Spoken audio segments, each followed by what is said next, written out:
recomenzando siempre el mismo discurso, el escurrimiento sesgado del discurso, el lenguaje para distraer el silencio, la persecución, la prosecución y el desenlace esperado por todos, aguardando siempre la misma señal, el aviso del amor, de peligro, de como quieran llamarle. Quiero decir, ese gran reflector encendido de pronto. La noche enrojeciendo, la situación previa y el pacto previo enrojeciendo, durante la sospecha de la gran visita, mientras las costas sagradas se desprenden del cuerpo antiquísimo de la resurrección. Quiero decir, el gran experimento, buscándole a Dios en las costillas la teoría de la costilla faltante, y perdiendo siempre la cuenta de esos huesos, porque las luces eternamente se apagan de pronto, mientras volvemos a insistir en hablar a través de ese cortocircuito, de esa saliva interrumpida a lo largo de aquello que llamamos el cuerpo de Dios, el deseo de luz encendida.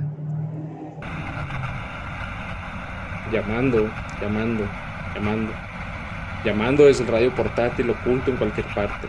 Llamando al sueño con métodos ciertamente sofocantes, con artificios inútilmente reales, con sentimientos cuidadosa y desesperadamente elegidos, con argumentos despellejados por el acometimiento que no se produce. Palabras enchufadas con la corriente eléctrica del vacío, con el cable de alta tensión del delirio. Acertijos empañados por el aliento de ciertas frases, de ciertos discursos acerca del infinito. Recomenzando, pues, el mismo discurso, recomenzando la misma conjetura, el clásico desperfecto en mitad de la carretera, el divinal automóvil con las llantas ponchadas, entorpeciendo el tráfico de las lágrimas y de los muertos, que transitan clásicamente en sentidos contrarios.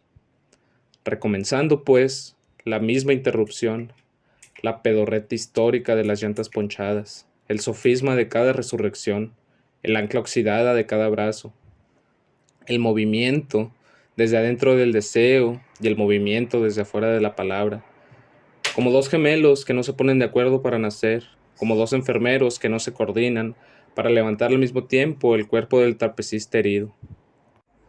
Aquí, el ingenio de la frase ganguea al advertir de pronto su sombrero de copa de ilusionista, ese jabón perfumado por la literatura con el cual nos lavamos las partes irreales del cuerpo, o sea, el radio de acción de lo que llamamos el alma, las vísceras sin clave precisa, los actos sin clave precisa, la danza de los 7 velos velada por la transparencia del dilema. Y por la noche, antes de acostarse, la dentadura postiza en el vaso de agua, la herida postiza en el vaso de agua, el deseo postizo en el vaso de agua. La señal, la señal, la señal. Así sonríes, sin embargo, confiando otra vez en tu discurso, mirándote pasar en tus estatuas, flotando nuevamente en tus palabras. La señal, la señal, la señal. Y entre tanto paseas por tu habitación. Sí, estás aguardando tan solo el aviso, ese anuncio de amor, de peligro, de como quieran llamarle, ese gran reflector encendido de pronto en la noche. Y entre tanto miras tu capa, contemplas tu traje y tu destreza cuidadosamente doblados, sobre la silla, hechos especialmente para ti, para cuando la luz de ese gran reflector pidiendo tu ayuda aparezca en el cielo nocturno, solicitando tu presencia salvadora en el sitio del amor o en el sitio del crimen, solicitando tu alimentación triunfante, tus aportaciones al progreso, requiriendo tu rostro maestrado por el esfuerzo de parecerse a alguien, que acaso fuiste tú mismo, o ese pequeño Dios levemente maniático que se orina en alguna parte cuando tú te contemplas en el espejo.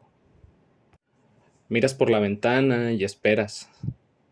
La noche enrojecida asciende por encima de los edificios, traspasando su propio resplandor rojizo, dejando atrás las calles y las ventanas todavía encendidas, dejando atrás los rostros de las muchachas que te gustaron, dejando atrás la música de un radio encendido en algún sitio y lo que sentías cuando escuchabas la música de un radio encendido en algún sitio. Sigue la noche subiendo la noche, y en cada uno de los peldaños que va pisando, una nueva criatura de la oscuridad rompe su cascarón de un picotazo, y en sus alas, que nada retienen, el vuelo balbucea los restos del peldaño, cascarón diluido ya en aire. Y mientras tanto, tú no llegas aún para salvarte y salvar a esa mujer que, según dices, debe ser salvada. ¿En qué sitio, en qué jadeo, el sueño recorre el apetito reconcentrado de los dormidos? ¿Qué ola es esa que al golpear contra el casco hace que el marinero de guardia ponga atención por un momento, para decirse después que no era nada y torne a pasearse por el cuarto, mirando de vez en cuando por la ventana las luces dispersas de la calle? ¿Qué ir y venir está gastando el cuerpo de su andanza contra el casco manchado, cubierto de parásitos marinos? Porque de pronto has dejado de pasearte por la habitación. ¿Acaso escuchas realmente ese ruido? ¿Ese ruido viene del pasillo o viene de tu deseo? Cierta especie de ruido que tropieza con cierta especie de silencio dentro de ti, como alguien que se topa con una silla al caminar a oscuras. Tal vez ya prendieron el reflector para pedirte auxilio. Tal vez fue esa mujer quien lo encendió. Pero no, todavía no. Nadie camina por el pasillo hacia tu puerta. Nadie tropieza con una silla dentro de ti. Y ahí están doblados tu traje de héroe y tus sentimientos de héroe, listos para cuando entres en acción. Pero ¿por qué no han encendido ese gran reflector? Es solo el ascenso de la noche lo que deja sus cascarones rotos en el aire. ¿Qué criatura de la oscuridad picotea para que el aire tome forma de cascarón roto, de peldaño dejado atrás? ¿Qué es aquello que detiene de súbito tus paseos por la habitación mientras te dices, ¿acaso debo esperar otro rato? Y vuelves a asomarte por la ventana. Es el zumbido de un jet que cruza el cielo rayándolo fugazmente con sus pequeñas luces de navegación. Y algo dentro de ti que tú crees que es la noche allá afuera, cruje pisando cascarones rotos, peldaños donde el cuerpo de su andanza deja un hilo finísimo de baba o soliloquio, mientras retoma el fantasma de una mujer bandeado por la oscuridad, donde el mar se encaverna después del zarpazo, y ese fantasma, que es la otra cara de la espuma, repite, contra el casco del barco, el golpe del sueño, salpicando al silencio desde lejos. Y vuelves a asomarte por la ventana. Es el zumbido de un jet que cruza el cielo. ¿Qué es ese ruido que te hace mirar tu traje y tu antifaz y asomarte después por la ventana? Ir y venir alrededor de una silla. Enrevesado viaje alrededor de una silla, guardando el equilibrio difícilmente al caminar y girar sobre un hilo finísimo de saliva. Ir y venir. Habladuría alrededor de una silla donde está un extraño traje doblado. Ir y venir alrededor de un viejo y descompuesto automóvil que estorba el tráfico en la carretera. Gestos entrecruzados, habladuría de ventanas y escaleras, labrando la estatua cuyo sentido griego vacila y se viene abajo en el trayecto, entre una ventana y un reflector que no se ha encendido. Mientras los cascarones rotos de la oscuridad crujen y se disuelven bajo el brusco aleteo con que la oscuridad va impulsando la noche. Y otra vez te paseas. ¿Quieres desovillar el hilo de saliva, el hilo de palabras sobre el que te balanceas en precario equilibrio? ¿En qué juego de tus frases, en qué humillante silencio has puesto el oído? Y otra vez te paseas, y otra vez te vuelves hacia la ventana, pero ese resplandor que descubres de pronto es el amanecer. Palidísimo gesto de esa luz entre los edificios, donde el silencio enhebra las pisadas lejanas de todo lo nocturno. Y ahora, ¿qué es lo que sientes que se aleja? Como alguien corriendo descalzo por la playa entre la niebla que la luz va a ocupar.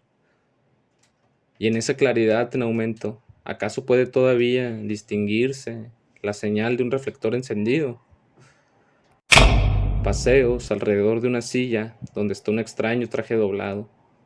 Monólogo alrededor de una silla donde está un simulacro en forma de traje doblado, mientras el amanecer se deja llevar por su propia marea ascendente y por el ruido de las barredoras mecánicas y de los primeros camiones urbanos que aparecen por las calles desiertas.